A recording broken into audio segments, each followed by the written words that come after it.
Good morning, Morning Musings by Melinda. My schedule's been a little bit all over the place this week, so forgive me for announcing the night before a time and then changing it. I do my homework on these musings, as you know, and they're important to me, and I'm so appreciative of how wonderfully you comment and give me your attention and talk to me about the subjects and everything that we do together on this page. It just warms my heart that we've got this going, and we are talking this week about control dramas from the Celestine Prophecy by James Redfield, and he wrote a book, Understanding Synchronicity and Understanding How Energy Works on the Planet. And in his experiential guide, he wrote about 4 control dramas, 2 that are aggressive and 2 that are passive. We went over Intimidator, and it was interesting because I wanted to try to explain to you that some of these control dramas can be turned into something positive.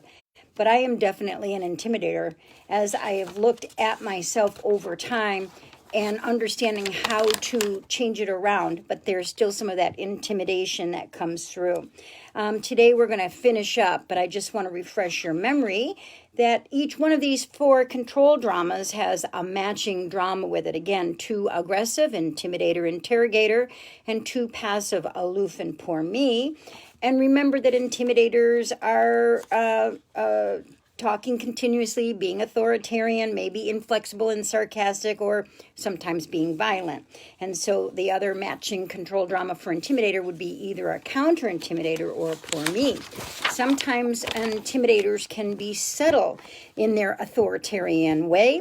They can use big words that other people don't understand and make them feel like they're superior in some form or fashion, so somebody around them feels like a dummy. And that's a subtle form of intimidation, and then they're like, oh, what? That's just the way I talk. So it's interesting with intimidation. Don't be fooled by the subtle aspects of what intimidators do. Interrogators are less physically threatening, but they break down your spirit and your will by mentally questioning all your activities and motivations.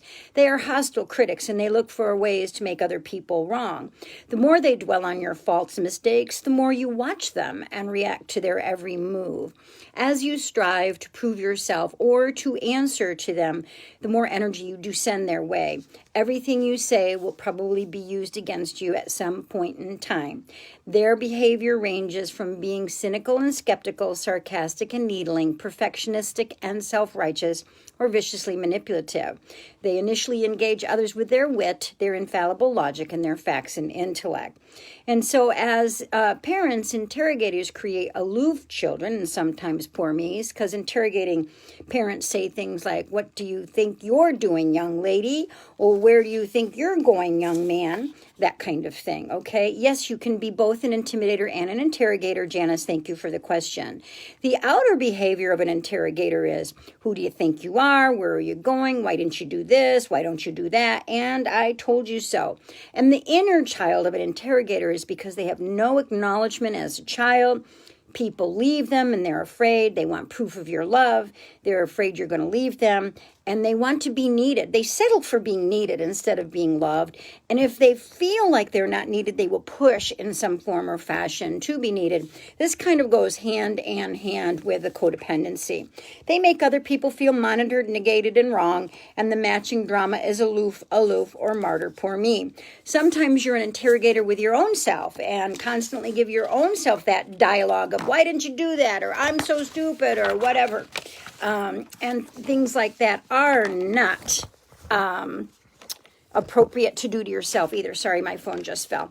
Okay, let's talk about aloof people for a minute, because you know we're short on time, and I appreciate your attention, Levi. It's so good to see you.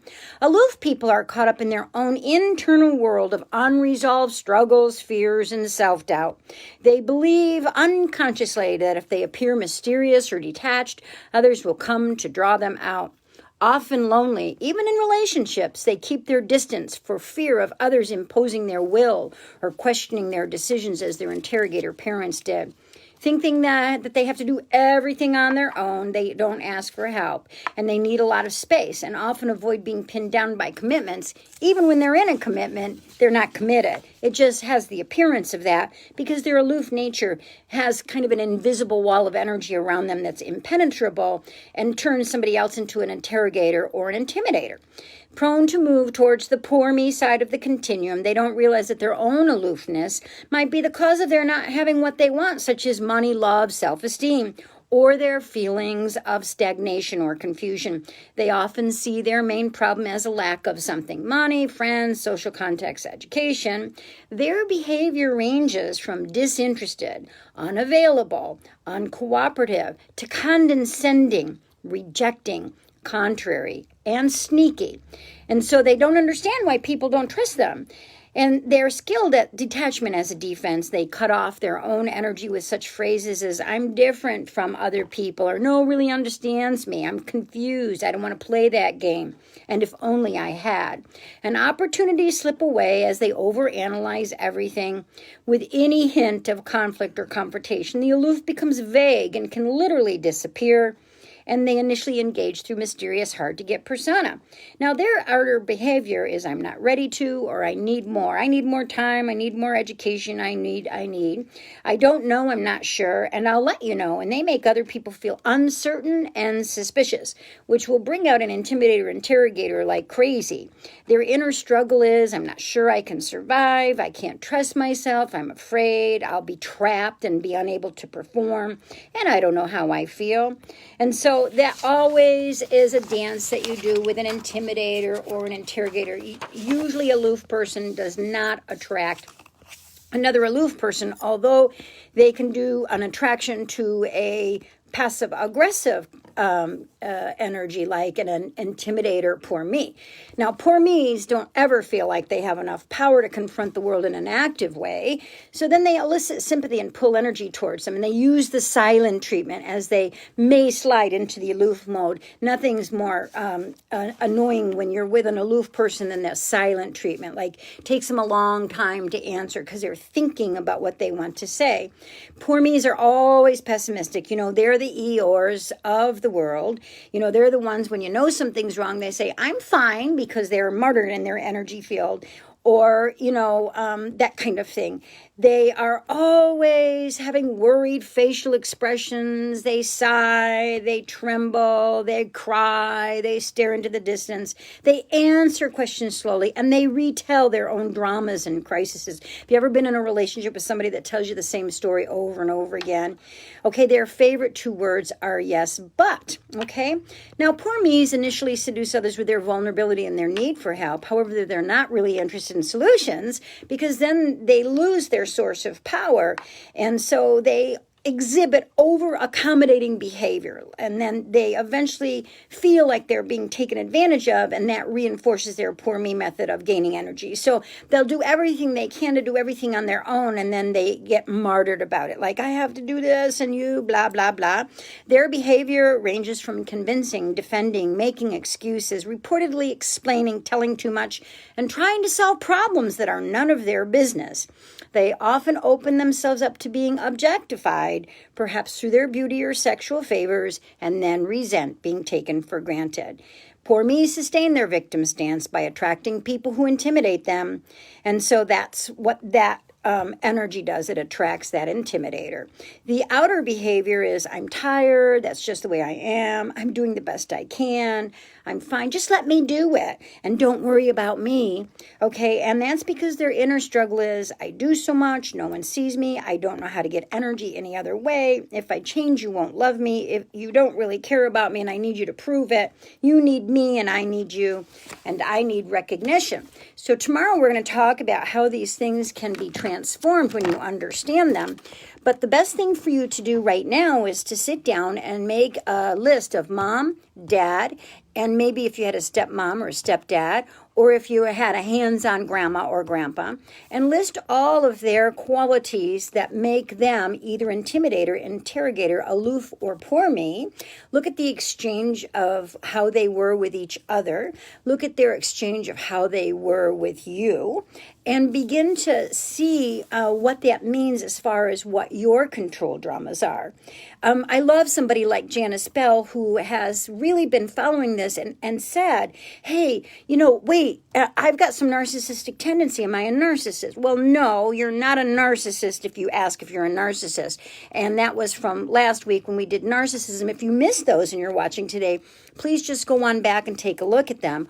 or I believe that we have them up on YouTube.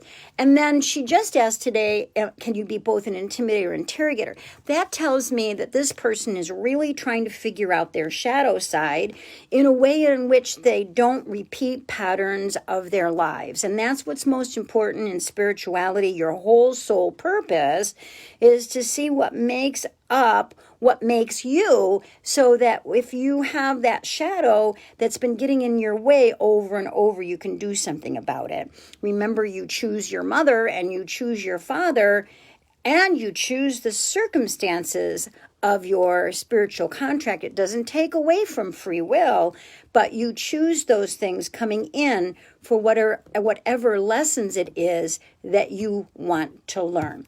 So that's intimidator, interrogator, aloof, and poor me.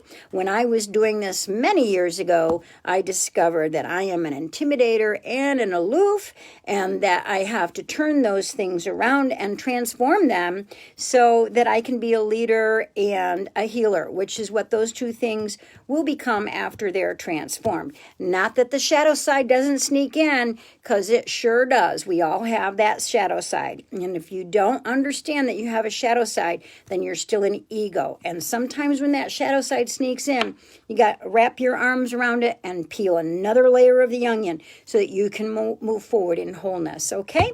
All right. Well, I love seeing Amber on here, and Sonia, and Pamela, and Terry, and Tiffany. And thank you so much for joining me. Erica, hello, my darling. I appreciate you joining me every morning for these musings. Tomorrow we will talk about how these transform into positive energy, and you have a happy Thursday.